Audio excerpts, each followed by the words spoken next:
Limits ಮತ್ತು derivatives ಏನು ಅಂತ ಹೇಳಿ ಕಲಿಯೋದು ಮೊದಲಾಗಿ ಅದು ಎಲ್ಲಿ ಉಪಯೋಗಿಸ್ತಾರೆ, ಎಂತೆಂಥ ಕಾಂಪ್ಲೆಕ್ಸ್ ಐಡಿಯಾಸ್ನ ಸಿಂಪ್ಲಿಫೈ ಮಾಡುತ್ತೆ ಅದು ಅಂತ ಹೇಳಿ ಕಲಿತಾ ಇದ್ದೀವಿ.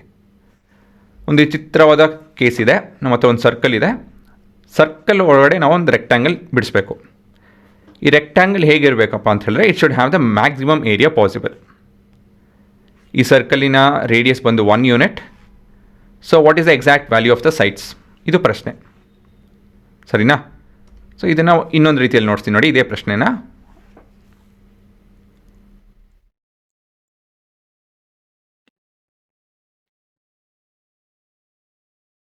ಇಲ್ಲೇನು ನೋಡ್ತಾ ಇದ್ದೀವಿ ಅಂತ ಹೇಳಿದ್ರೆ ಇದು ನಿಮ್ಮ ರೆಕ್ಟ್ಯಾಂಗಲು. ಅದರ ಲೆಂತ್ ಮತ್ತು ಬ್ರೆತ್ತು ಹೆಚ್ಚು ಕಮ್ಮಿ ಆಗ್ತಾಯಿದೆ. ಆ್ಯಂಡ್ ಇಟ್ ಈಸ್ ಇನ್ಸ್ಕ್ರೈಬ್ಡ್ ಅಂತ ಹೇಳಿದ್ರೆ ಅದರ ವರ್ಟೆಕ್ಸು, ಅದ್ರ ಮೂಲೆಗಳು ಈ ಸರ್ಕಲಿನ ಬೌಂಡ್ರಿ ಮೇಲಿದೆ, ಸರ್ಕಂಫರೆನ್ಸ್ ಮೇಲಿದೆ ಅಲ್ವಾ? ಮತ್ತು ಇದು ನಿಮ್ಮ ಏರಿಯಾ. ಈ ಥರದ್ರಲ್ಲಿ ಹಲವಾರು ಸಿನಾರಿಯೋಸ್ ಪಾಸಿಬಲ್ ಇದೆ. ಇದೊಂದು ರೆಕ್ಟ್ಯಾಂಗಲ್, ಇದೊಂದು ರೆಕ್ಟ್ಯಾಂಗಲು, ಇದೊಂದು ರೆಕ್ಟ್ಯಾಂಗಲು, ಇದೊಂದು ರೆಕ್ಟ್ಯಾಂಗಲು, ಇದೊಂದು ರೆಕ್ಟ್ಯಾಂಗಲು, ಇದೊಂದು ರೆಕ್ಟ್ಯಾಂಗಲು. ಇದರಲ್ಲಿ ಮ್ಯಾಕ್ಸಿಮಮ್ ಏರಿಯಾ ಯಾವುದರಲ್ಲಿ ಇರುತ್ತೆ, ಯಾವ ಪಾಯಿಂಟಲ್ಲಿ ಯಾವ ಲೆಂತ್ ಬ್ರೆತ್ ಕಾಂಬಿನೇಷನ್ಲಿ ಈ ಮ್ಯಾಕ್ಸಿಮಮ್ ಏರಿಯಾ ಇರುತ್ತೆ ಅಂತ ಹೇಳಿ ಪ್ರಶ್ನೆ. ಒಂದು ರೀತಿ ಹೇಗೆ ಕಂಡುಹಿಡಿಬೋದು ನೀವು ಅಂತ ಹೇಳಿದ್ರೆ, ಇದು ನಿಮ್ಮ area expression, area of the rectangle. ಈ ಫಾರ್ಮುಲಾ ಉಪಯೋಗಿಸ್ಕೊಂಡು ನಾವು ಕಂಡುಹಿಡಿಬೋದು. ಇದು ಹೇಗೆ ಬಂತು ಅಂತ ಹೇಳಿ ಇಲ್ಲಿ ಮಾತಾಡೋದು ಬೇಡ.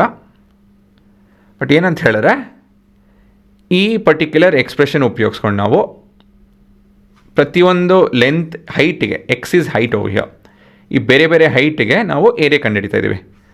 ಅದನ್ನು ನಾವು ಇಲ್ಲಿ ಒಂದು ಗ್ರಾಫಲ್ಲಿ ಹಾಕ್ತಾಯಿದ್ದೀವಿ. So this is basically area versus height graph, ಸರಿನಾ? ಸೊ ಇಲ್ಲಿ ನೋಡ್ಬೋದು ಎಲ್ಲಿ ಮ್ಯಾಕ್ಸಿಮಮ್ ಏರಿಯಾ ಎಲ್ಲಿದೆ ಹೇಳಿ. ಇಲ್ಲಿ ಮ್ಯಾಕ್ಸಿಮಮ್ ಏರಿಯಾ ಈ ಗ್ರಾಫಲ್ಲಿ ನೋಡಿಕೊಂಡು ಯಾವ ಪಾಯಿಂಟಲ್ಲಿ ಇದೆ ಅಂತ ಹೇಳಿ ನೋಡೋಣ.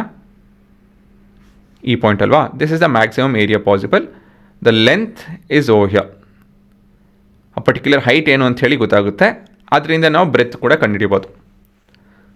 ಆಯಿತಾ? ಅದು ಹೇಗೆ ಅಂತ ಎಲ್ಲ ಹೇಳಿ ಪೈಥಾಗರಸ್ ಥಿಯರಮ್ ಮತ್ತು ಸಿಂಪಲ್ ಏರಿಯಾ ಆಫ್ ರೆಕ್ಟ್ಯಾಂಗಲ್ ಇಸ್ಕೊಳ್ಳೋ ಲೆಂತ್ ಇನ್ ಬ್ರೆತ್ ಅದೆಲ್ಲ ಉಪಯೋಗಿಸ್ಕೊಂಡು ನಾವು ಮಾಡಬೇಕಾಗುತ್ತೆ ಇದನ್ನು. ಈ ಚಾಪ್ಟರ್ ಕೊನೆಯಲ್ಲಿ ನಾನು ಎಕ್ಸ್ಪ್ಲೇನ್ ಮಾಡ್ತೀನಿ ಇದು ಹೇಗೆ ಬರುತ್ತೆ, ಈ ಪಾಯಿಂಟು, ಈ ಉತ್ತರ ಹೇಗೆ ಸಿಗುತ್ತೆ ನಮಗೆ ಯೂಸಿಂಗ್ ಡಿರೈವೇಟಿವ್ಸ್. ಇದು ನಮ್ಮ ಗ್ರಾಫ್ ಆಯಿತು, ಇದು ನಮ್ಮ ಸಿಮ್ಯುಲೇಷನ್ ಆಯಿತು, ಸರಿ. ಬಟ್ ಆ್ಯಕ್ಚುಲ್ ಆಗಿ ಹೇಗೆ ನಾವು ಮಾಡ್ಬೋದು ಇದನ್ನೆಲ್ಲ ಮಾಡ್ದಿರಾನೇ ನಾವು ಇದನ್ನು ಇಷ್ಟೊಂದೆಲ್ಲ ಕಷ್ಟ ಬೀಳ್ದಿರಾನೆ ಈಕ್ವೇಷನ್ ಅಂತೂ ಬೇಕಾಗುತ್ತೆ. ಆ ಈಕ್ವೇಷನ್ ಮೇಲೆ ನಾವು ಆ particular point which has the maximum value ಏನೋ ಹೇಗೆ ಅಂತ ಹೇಳಿ ಕಲಿಬೋದು, ಕಂಡುಹಿಡಿಬೋದು, ಸರಿನಾ? ಇದೊಂದು ಎಕ್ಸಾಂಪಲ್. ಮತ್ತು ಮುಂದಿನ ಎಕ್ಸಾಂಪಲ್ ಏನಂತ ಹೇಳಿದ್ರೆ, ನೀವು ಯಾವುದೋ ಒಂದು ವಸ್ತು ಮೇಲಿಂದ ಎಸ್ತೀರಾ ಅಂಡ್ ಫ್ರೀ ಫಾಲ್ ಅಂತ ಹೇಳಿದ್ರೆ ಅದು ಏನು ಪ್ರೊಪೆಲ್ಲರ್ ಇಲ್ಲ ಅಂತ ಹೇಳಿದ್ರೆ, ಫ್ಯಾನು ಇಲ್ಲಾಂದರೆ ಫ್ಯಾನಲ್ಲ, ಬ್ಲೇಡ್ಸು ಇಲ್ಲ ಅಂತ ಹೇಳಿದ್ರೆ ವಿಂಗ್ಸ್, ಬೇಸಿಕಲಿ ಆ ಥರ ಏನಿಲ್ಲ. ಅದಕ್ಕೆ ಅದು ಸುಮ್ಮನೆ ಬೀಳ್ತಾ ಇದೆ under the influence of gravity. Free fall ಕಲ್ತಿದ್ದೀರಲ್ಲ ನೀವು. ಈ ಥರ ಇರಬೇಕಾದ್ರೆ at a particular time 2 second ಬಿಟ್ಟು 2ನೇ ಸೆಕೆಂಡಲ್ಲಿ ಈ ವಸ್ತು ಯಾವ ವೆಲಾಸಿಟಿಯಿಂದ ಮೂವ್ ಆಗುತ್ತೆ ಆ ಪಾಯಿಂಟಲ್ಲಿ exactly 2 seconds what is the velocity ಅಂತ ಹೇಳಿದ್ರೆ instantaneous velocity or speed. Instantaneous ಅಂತ ಹೇಳಿದ್ರೆ ಏನೋ, ಇಮಿಡಿಯೇಟ್ ಅಂತ ಹೇಳಿ. ಇನ್ಸ್ಟ್ಯಾಂಟೇನಿಯಸ್ ಫುಡ್ ಬರುತ್ತೆ ನಿಮ್ಮ ಹತ್ರ ಅಲ್ವಾ, ಅವೆಲ್ಲ ತಿನ್ಕೊಡ್ದು ಇಮಿಡಿಯೇಟಾಗಿ ಆಗೋಗುತ್ತೆ ಅಂಥೇಳಿ, ತಕ್ಷಣವೇ ಆಗೋಗುತ್ತೆ ಅಂಥೇಳಿ. ಇನ್ಸ್ಟ್ಯಾಂಟೇನಿಯಸ್ ಫಿಂಗರ್ ಸ್ಕ್ಯಾನ್, ನೀನು ಮುಟ್ಟಿದ ತಕ್ಷಣ ಅದು ಫೋನ್ ಓಪನ್ ಆಗಿಬಿಡುತ್ತೆ, ಸಿಸ್ಟಮ್ ಓಪನ್ ಆಗಿಬಿಡುತ್ತೆ. ಇನ್ಸ್ಟ್ಯಾಂಟೇನಿಯಸ್ ಅಂತ ಹೇಳಿದ್ರೆ ಇಮಿಡಿಯೇಟ್. ಆ ಮೂಮೆಂಟ್ ಆಫ್ ಟೈಮಲ್ಲಿ ಈ 2ನೇ ಸೆಕೆಂಡಲ್ಲಿ ನಿಮ್ಮ ವಸ್ತುವಿನ ಸ್ಪೀಡ್ ಏನಿರುತ್ತೆ ಅಂತ ಹೇಳಿ ಹುಡುಕಬೇಕು ಅಂತ ಹೇಳಿದ್ರೆ we can make use of derivative. ಅದ್ರ ಮೇಲೆ ನಾನು ಮತ್ತೊಂದು ವಿಷಯ ಮಾತಾಡ್ತೀನಿ, ತುಂಬ ಜನ ಇಷ್ಟ ಆಗುವಂಥ ವಿಷಯ, how to optimise design and performance of a complex machine such as rocket launch. ಒಂದು ರಾಕೆಟ್ ಲಾಂಚ್ ಮಾಡಬೇಕು ಅಂತ ಹೇಳಿದ್ರೆ ಅದರಲ್ಲಿರೋವಂಥ ಕಾಂಪ್ಲೆಕ್ಸಿಟಿ ಅದನ್ನು ಅರ್ಥ ಮಾಡ್ಕೊಂಡು ಹೇಗೆ ನಾವು ಅದನ್ನು ಸಾಲ್ವ್ ಮಾಡ್ಬೋದು ಅಂತ ಹೇಳಿ ಅರ್ಥ ಮಾಡ್ಕೊಬೇಕು ಅಂದರೆ, ನೋಡಬೇಕು ಅಂದರೆ we can make use of derivatives, ಸರಿನಾ? ಇಲ್ಲೊಂದು ಸಿಂಪಲ್ ಸಿನಾರಿಯೋ ನೋಡ್ತಾ ಇದ್ದೀನಿ. ಸೊ ಇಲ್ಲೇನು ನೋಡ್ತಾ ಇದ್ದೀರಾ ಅಂತ ಹೇಳಿದ್ರೆ time versus altitude versus time graph, velocity versus time graph, fuel consumption versus time graph. ಒಂದು ರಾಕೆಟ್ ಲಾಂಚ್ ಮಾಡಬೇಕು ಅಂತ ಹೇಳಿದ್ರೆ ಅದರಲ್ಲಿ ಒಂದು ಇಂಥದ್ದು ಫ್ಯೂಲ್ ಇರುತ್ತೆ ಅಲ್ವಾ? ಆ ಫ್ಯೂಲ್ನ ಕನ್ಸಂಪ್ಷನ್ ಆಗ್ತಾ ಅಂದರೆ ಫ್ಯೂಲು ಉಪಯೋಗಿಸ್ತಾ ಅದೇನಾಗುತ್ತೆ, ಅದ್ರ ವೆಲಾಸಿಟಿ ಹೆಚ್ಚಾಗ್ಕೊಂಡು ಹೋಗುತ್ತೆ. ವೆಲಾಸಿಟಿ ಹೆಚ್ಚಾಕೊಂಡು ಹೋಗೋದು ಅಂತ ಹೇಳಿದ್ರೆ ಆಕ್ಸಲರೇಟ್ ಆಗ್ತಾಯಿದೆ ಅಂತ.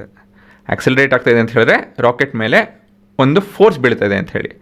ಫೋರ್ಸ್ ಬೀಳ್ತಾಯಿತ್ತು ಅಂತ ಹೇಳಿದ್ರೆ ನೀವು ಮೇಲೆ ಹಿಂಗೆ ಮೇಲೆ ಇಟ್ಟಿತ್ತು ಅಂತ ಹೇಳಿದ್ರೆ if you pointing it upwards ಏನಾಗುತ್ತೆ ಅದು ಮೇಲೆ ಹೋಗಿ ಶುರು ಆಗುತ್ತೆ. That is the altitude. Height increase ಆಗಿ ಕಂಟಿನ್ಯೂ ಆಗುತ್ತೆ ಅಲ್ವಾ. ಸೊ ವಿತ್ ಟೈಮ್ ನೀವು ಇನ್ಕ್ರೀಸ್ ಮಾಡ್ತಾ ಇದ್ದಂಗೆ ಉಪಯೋಗಿಸ್ತಾ ಇದ್ದಂಗೆ ನಿಮ್ಮ ಫ್ಯೂಲ್ನ, ಸೊ ಇಲ್ಲಿ ಏನಾಗ್ತಾಯಿದೆ, ಇಲ್ಲಿ ಆಲ್ಟಿಟ್ಯೂಡ್ ಇನ್ಕ್ರೀಸ್ ಆಗ್ತಾಯಿದೆ, ವೆಲಾಸಿಟಿ ಇನ್ಕ್ರೀಸ್ ಆಗ್ತಾಯಿದೆ, ನಿಮ್ಮ ಇರುವಂಥ ಪೆಟ್ರೋಲು ಕಮ್ಮಿ ಹಾಕ್ಕೊಂಡು ಹೋಗುತ್ತೆ. ಅಫ್ಕೋರ್ಸ್ ಇದು ಸಿಂಪಲ್ ಸಿನಾರಿಯೋ, ಇದು ತುಂಬ ಸಿಂಪಲ್ ಫಾರ್ಮ್ ಅಲ್ಲಿದೆ. ಸೊ ನಿಮ್ಮ ರಾಕೆಟ್ಟು ಈ ಹೈಟಿಗೆ ರೀಚ್ ಆಗುತ್ತೆ. ಸೊ ಇದು ನಿಮ್ಮ ಫ್ಯೂಲ್ ಕನ್ಸಂಪ್ಷನ್, ಇದು ನಿಮ್ಮ ವೆಲಾಸಿಟಿ. ಸೊ ಇದನ್ನು ನಾವು ಹೇಗೆ ಸ್ಟಡಿ ಮಾಡ್ತಾಯಿದ್ದೀವಿ, ಇದು ಹೇಗೆ ಬಂತು ಗ್ರಾಫ್, ಈ ಈಕ್ವೇಷನ್ಸ್ ಹೇಗೆ ಬಂತು, ಇದೆಲ್ಲ ಹೇಗೆ ಸಾಧ್ಯ ಅಂತ ಹೇಳಿದ್ರೆ ವಿತ್ ಹೆಲ್ಪ್ ಆಫ್ ಡಿರೈವೇಟಿವ್.